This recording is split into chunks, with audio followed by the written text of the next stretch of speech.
The baptism of the Lord that we celebrate today is an event narrated by all the three synoptic gospels, Matthew, Mark, and Luke.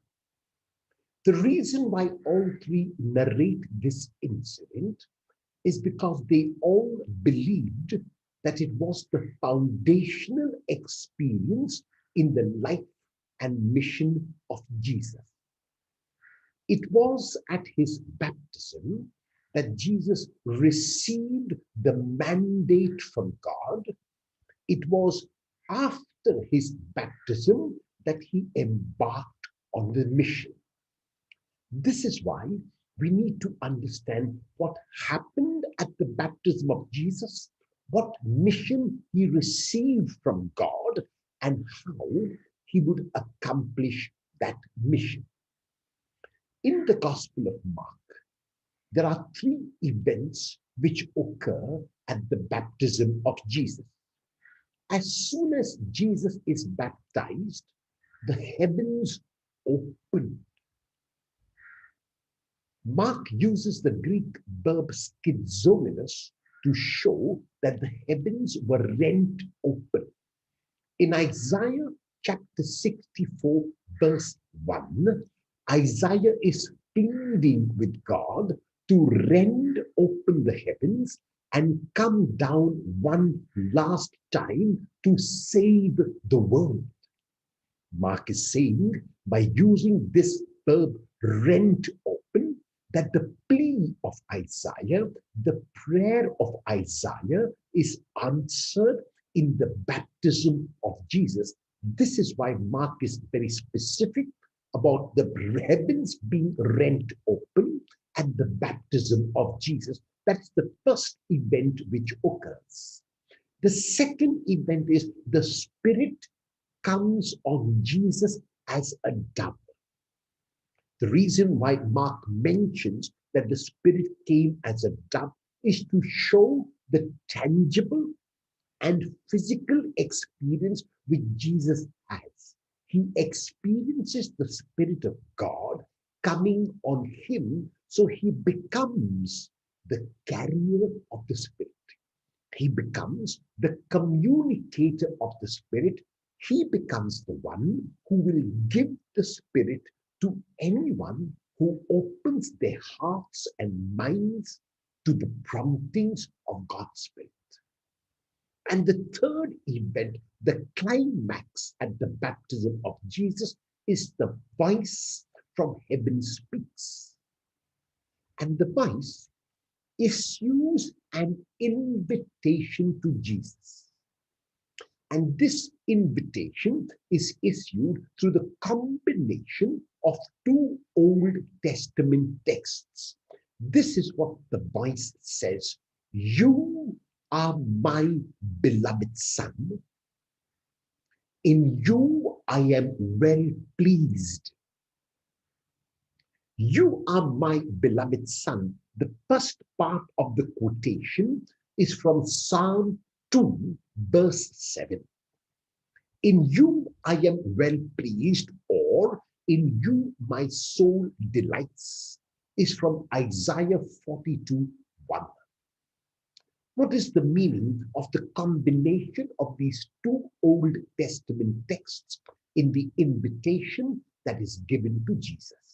Psalm 2 is a coronation psalm, a psalm that was sung when the king was ascending the throne.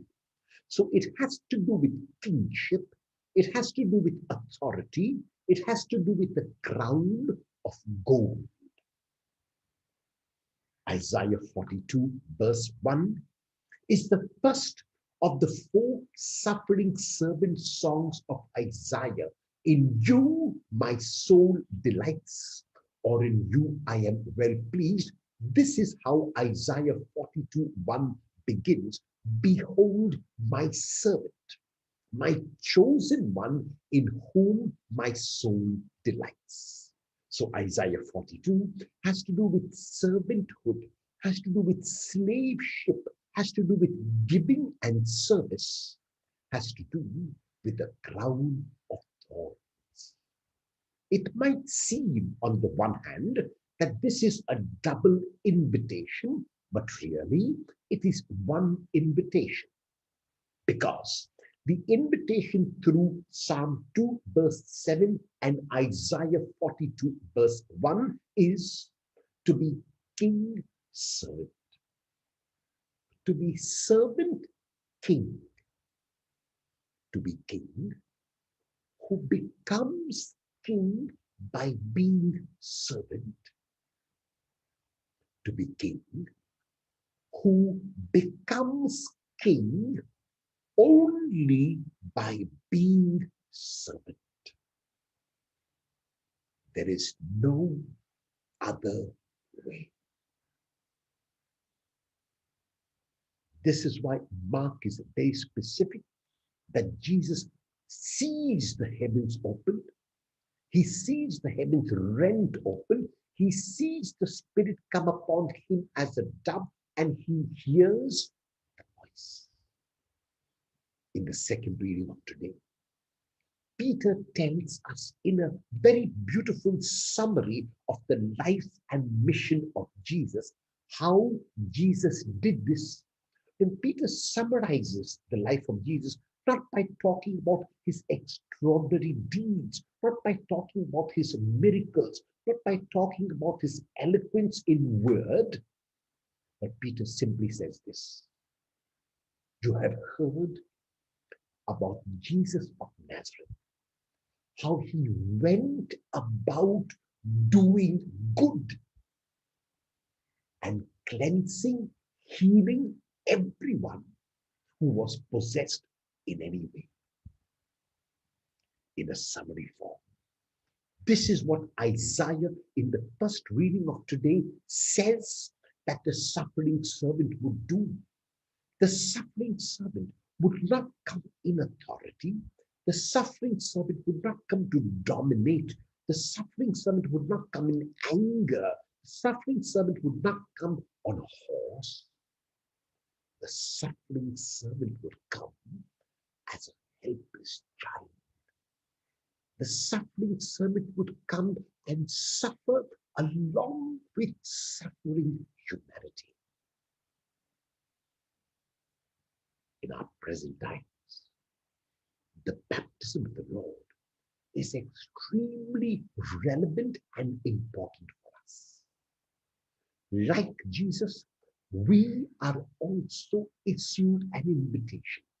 And the invitation that Jesus received was that even when it was difficult, he would continue to do the will of God. These are challenging times. These are difficult times. These are times when we really cannot understand God's plan, and yet we hear the voice say to us, you are my beloved son, you are my beloved daughter, you are my beloved child. In you, my soul delights. In you, I am well pleased.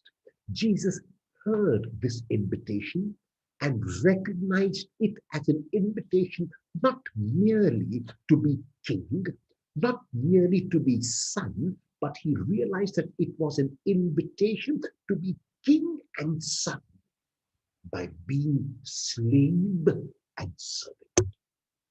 The same invitation is issued to us today when God tells each one of us that we are beloved son, beloved daughter, and God is pleased in us. So he is inviting us to be king servant, to be queen servant, to be king or queen who will become king or queen, but by being servant.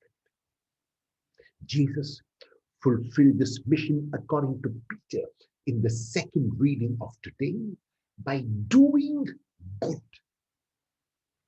And the reason why Jesus could do good, because he was good from within.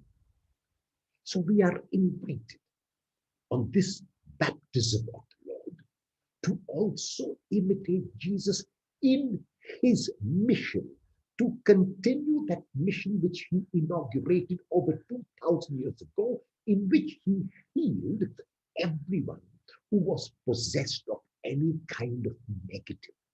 He did this not only through his words, not only through his exorcisms, but through the kind of person that he was. Because he was good, he could do good. Because he had learned to subdue the negatives in his own life, he could remove those from the lives of others. Are we up to the challenge? Are we up to this invitation which God keeps giving us, and by telling us that we are beloved son, we are beloved daughter, and in us God is well pleased? How beautiful it would be if at the end of the day, in our examination of our consciousness, we could say about ourselves, we went about doing good today and making whole all those who came to us in their need.